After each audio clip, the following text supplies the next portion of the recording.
একদিন পরিবারের কোনো সদস্য বা কাছের কোনো মানুষ চোখ বন্ধ করে দিল, আর খুলতে পারল না।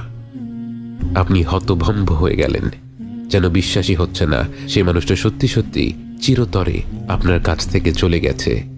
অন্তরটা যেন অবশ হয়ে গিয়েছে। মরদেহটাকে গোসল করানো হলো, দাফন করা হলো। যে মানুষটিকে নাম ধরে ডাকতেন, বাবা বলতেন, মা বলতেন, কত আদরের নাম ধরে ডাকতেন, সেই মানুষটাকে আজ সবাই লাশ বলে সম্বোধন করছে। লাশ কাঁধে নিয়ে আপনি হাঁটা দিলেন কবরস্থানের পানে। কবর খোঁড়া হয়ে গিয়েছে। লাশ কবরে নামানোর জন্য কজন মিলে কবরে নেমে পড়লেন।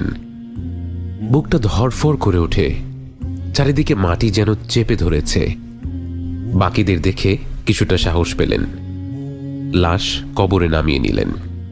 এবার আপন সেই মানুষটিকে সেই অন্ধকার